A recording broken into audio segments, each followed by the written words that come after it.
할렐루야 여러분, 한 주간 잘 지내셨나요? 또 이렇게 만나 뵙게 되어 반갑습니다. 우리 사도신경으로 이제 예배 시작하도록 하겠습니다. 전능하사 천지를 만드신 하나님 아버지를 내가 믿사오며 그 외아들 우리 주 예수 그리스도를 믿사오니 이는 성령으로 잉태하사 동정녀 마리아에게 나시고 본디오 빌라도에게 고난을 받으사 십자가에 못 박혀 죽으시고 장사한 지 사흘 만에 죽은 자 가운데서 다시 살아나시며 하늘에 오르사 전능하신 하나님 우편에 앉아 계시다가 저리로서 산자와 죽은 자를 심판하러 오시리라. 성령을 믿사오며 거룩한 공회와 성도가 서로 교통하는 것과 죄를 사하여 주시는 것과 몸이 다시 사는 것과 영원히 사는 것을 믿사옵나이다. 아멘. 우리 함께 부르실 찬양 새 찬송가 39장 주 은혜를 받으려입니다.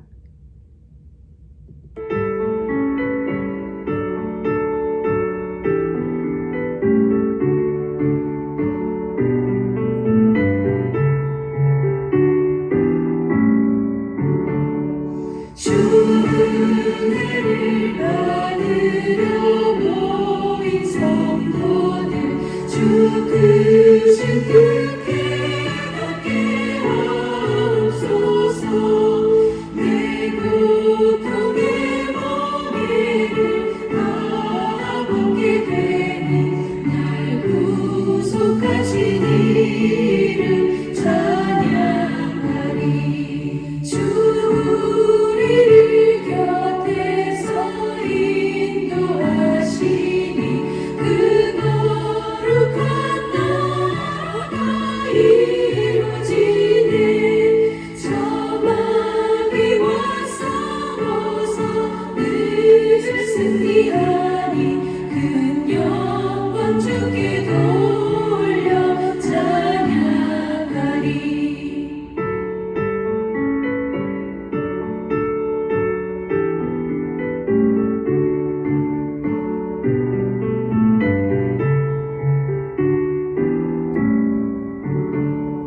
주 우리의 방패와 장검 되시니 나 승리의 주 이름을 따릅니다.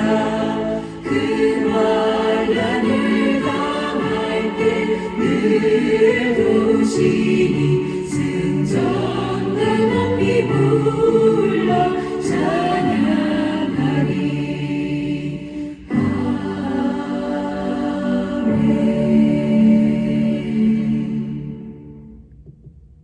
아멘. 우리 다 같이 이제 오늘의 본문 창세기 13장 1절에서 18절 우리 다 같이 읽도록 하겠습니다. 제가 지금 보는 성경은 개역 한글입니다. 자, 우리 다 같이 읽도록 할게요. 1절. 아브라함이 애굽에서 나올새 그와 그 아내와 모든 소유며 롯도 함께하여 남방으로 올라가니 아브라함에게 육축과 은금이 풍부하였더라. 그가 남방에서부터 발행하여 베델에 이르며 베델과 아이 사이 전에 장막 쳤던 곳에 이르니 그가 처음으로 단을 쌓은 곳이라. 그가 거기서 여호와의 이름을 불렀더라. 아브라함의 일행 롯도 양과 소와 장막이 있으므로 그 땅이 그들의 동거함을 용납지 못하였으니 곧 그들의 소유가 많아서 동거할 수 없었음이라. 그러므로 아브라함의 가축의 목자와 롯의 가축의 목자가 서로 다투고 또 가나안 사람과 브리스 사람도 그 땅에 거하였는지라. 아브라함이 롯에게 이르되 우리는 한 골육이라. 나나 너나 내 목자나 네 목자나 서로 다투게 말자. 네 앞에 온 땅이 있지 아니하냐. 나를 떠나라. 네가 좌하면 나는 우하고 네가 우하면 나는 좌하리라. 이에 롯이 눈을 들어 요단들을 바라본즉 소알까지 온 땅에 물이 넉넉하니 여호와께서 소돔과 고모라를 멸하시기 전이었는고로 여호와의 동산 같고 애굽 땅과 같았더라. 그러므로 롯이 요단 온들을 택하고 동으로 옮기니 그들이 서로 떠난지라. 아브라함은 가나안 땅에 거하였고 롯은 평지 성읍들에 머무르며 그 장막을 옮겨 소돔까지 이르렀더라. 소돔 사람은 악하여 여호와 앞에 큰 죄인이었더라. 롯이 아브라함을 떠난 후에 여호와께서 아브라함에게 이르시되 너는 눈을 들어 너 있는 곳에서 동서남북을 바라보라. 보이는 땅을 내가 너와 네 자손에게 주리니 영원히 이르리라. 내가 네 자손으로 땅의 티끌 같게 하리니 사람이 땅의 티끌을 능히 셀 수 있을진데 네 자손도 세리라. 너는 일어나 그 땅을 종합행으로 행하여 보라 내가 그것을 내게 주리라. 이에 아브라함이 장막을 옮겨 헤브론에 있는 마므레 상수리 수풀에 이르러 거하며 거기서 여호와를 위하여 단을 쌓았더라. 아멘. 오늘 말씀은 이집트를 떠나 가나안 땅 쪽으로 이동하려는 중에 아브라함과 롯의 갈등이 일어나고 그 갈등을 해결하고자 서로 다른 지역으로 이동을 결정하는 과정과 그리고 그 결정이 또 본문에 나타나고 있습니다. 좀 더 자세히 보자면 아브라함은 하나님의 은혜로 많은 가축과 은과 금이 풍부해졌습니다. 아브라함뿐만 아니라 롯에게도 많은 소와 양 그리고 종들이 있었습니다. 그런데 본문 6절에서 아브라함과 롯에게 가축이 너무 많기 때문에 그들이 함께 살기에는 그 땅의 목초지가 부족하였다고 말을 하고 있습니다. 서로의 재산, 즉 그들의 양과 소가 많은 것들을 관리하면서 그들에게 다툼이 일어났습니다. 그래서 아브라함의 목자들과 또한 롯의 목자들 또한 서로 다투게 되었고요. 아브라함이 롯에게 말하는 장면이 등장하게 됩니다. 그래서 이제 아브라함이 롯에게 말하기를 우리 가족끼리 싸우지 말자. 그리고 너의 목자와 나의 목자가 서로 다투게 두지 말자라고 말합니다. 이 본문을 보면서 우리가 깨달아야 될 것이 있다면 많은 재물을 소유하는 것이 또한 많은 고민을 또 다툼을 가져다 줄 수 있다는 것입니다. 가난한 사람은 가난한 대로 고민이 있고 다툼이 있습니다. 돈이 부족하기 때문에 서로 다툴 수도 있죠. 부부 사이에서도 그렇고 많은 문제들이 돈 때문에 이런 일들이 일어날 수도 있습니다. 그리고 또한 많이 가진 자들도 많이 가진 자들만의 고민이 있고 다툼이 있습니다. 이러한 문제들이 일어나자 아브라함이 롯에게 제안을 합니다. 무슨 제안을 하냐면요. 롯, 네가 원하는 땅을 먼저 택해. 그러면 너가 동쪽으로 가면 나는 서쪽으로 가고 네가 서쪽으로 가면 내가 동쪽으로 갈 거다라고 본문 9절에서 말을 하고 있습니다. 아브라함의 입장에서는 가족끼리 이제 헤어지는 거니까 쉽지 않았을 거예요. 그런데 서로를 위해 갈등을 해결하기 위해서 헤어질 것을 서로 제안을 내놓습니다. 저는 이제부터 롯이 지역을 선택하는 과정과 아브라함이 지역을 선택하는 과정을 비교하면서 이것은 지역 선택권 이상을 말하고 있다라고 생각이 들었습니다. 그것은 바로 삶의 방향에 대한 이 선택권을 이 본문에서 보여주고 있다라고 저는 깨달았습니다. 그리스도인으로서 어떠한 삶의 방향을 올바르게 선택해야 할 것이 이 본문을 통해서 롯과 아브라함이 비교되어지면서 우리에게 메시지를 주고 있다라고 생각합니다. 롯과 아브라함은 둘 다 하나님을 믿는 자들입니다. 그런데 믿는 것과 달리 이 삶의 방향의 태도가 둘이 확연히 달랐다는 것을 본문을 통해 알 수 있습니다. 롯이 인생의 기로에서 중요한 선택을 할 때 어떻게 행동했을까요? 본문 10절을 다 같이 읽어보도록 하겠습니다. 10절 이에 롯이 눈을 들어 요단들을 바라본즉 소알까지 온 땅에 물이 넉넉하니 여호와께서 소돔과 고모라를 멸하시기 전이었는 거로 여호와의 동산 같고 애굽 땅과 같았더라. 롯은 이미 많은 재물을 가지고 있음에도 불구하고 거기에 만족을 못했다는 거예요. 그래서 그는 온 땅에 물이 넉넉한 땅, 에덴 동산 같고 이집트의 비옥한 땅 같은 그곳을 선택하게 됩니다. 물이 넉넉하고 땅이 좋으니까 지금 가지고 있는 가축들을 더 불려나갈 수 있고 재산을 더 비축할 수 있는 거겠죠. 롯의 선택은 육신적인 선택이었습니다. 그저 눈앞에 보이는 이익을 추구하는 아름다워 보이고 화려해 보이고 그것에 집중했다는 것입니다. 그것이 바로 롯의 선택의 기준과 가치관이었다는 것입니다. 그래서 롯이 선택한 땅이 어디였을까요?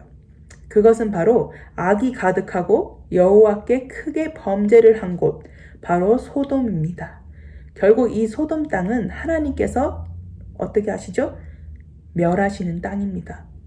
여러분, 이 말씀을 통해서 일시적인 유혹, 순간적인 유혹과 선택이 결국에는 멸망을 가져왔다는 것입니다.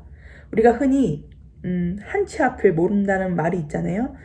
더 멀리 내다보지 못하는 어떤 신앙의 자세가 바로 여기서 나왔다는 것입니다.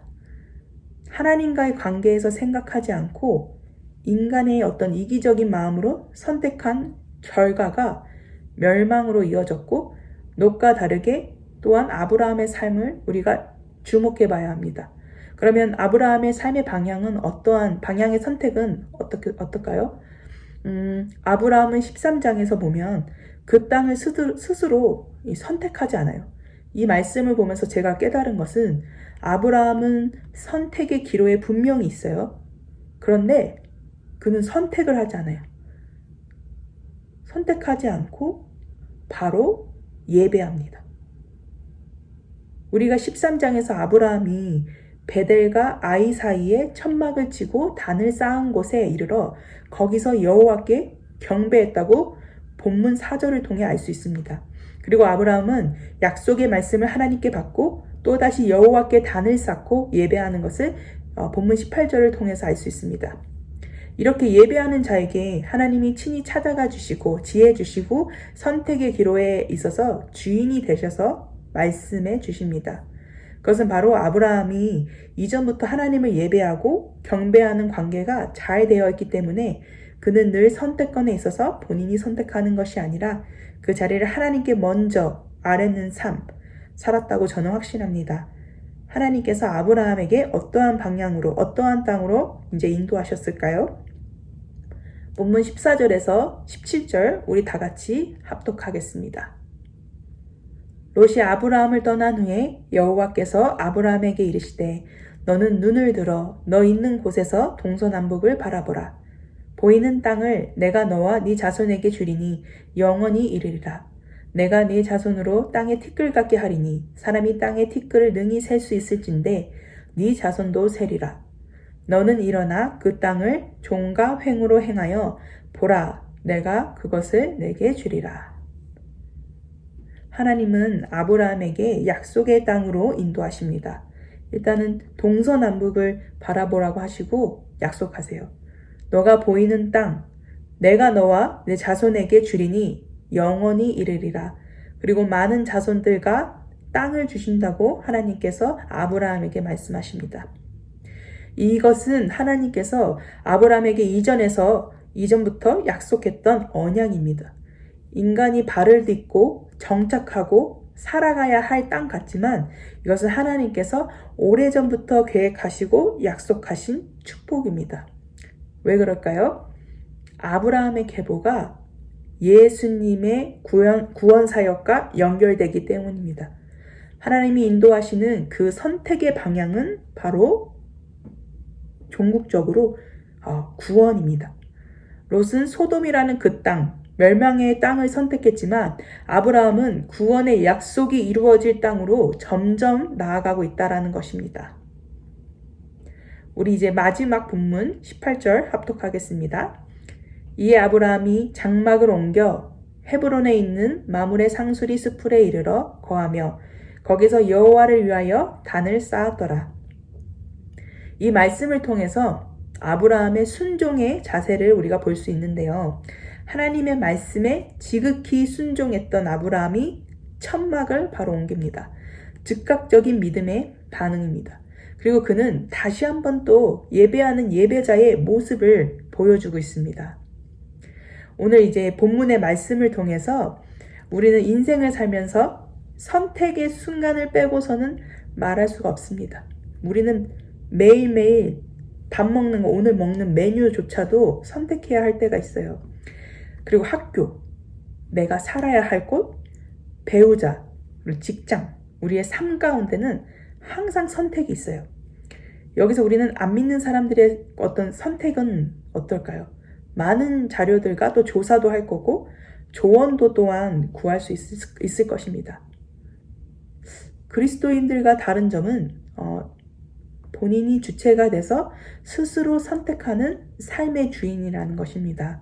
그런데 신앙인으로서 우리도 선택은 피할 수 없죠. 우리도 선택해야 돼요. 하지만 저는 오늘 말씀을 통해서 선택을 누구와 함께하고 있는지, 누가 그 선택의 주인이신지 잘 묵상해보는 시간이 되었으면 좋겠습니다. 그런데 때로는 하나님의 응답이 잘 확신되지 않고 침묵처럼 느껴져서 지금 당장 선택해야 하는데 고민하며 머리가 아플 때도 있어요. 그런데 제가 그것을 요즘 경험해 보니까 선택보다 더 중요한 것을 발견하게 됐습니다. 요즘은 제가 지금 캐나다의 캘거리 땅에 살고 있지만 남편과 함께 밴쿠버 땅으로 이사를 가는 것에 대해서 저희가 한 작년부터 고민을 했고 기도를 하고 있어요. 그리고 학교도 이제 제가 진학을 하고자 하는데 그것 또한 많은 선택과 고민이 있었던 것 같아요.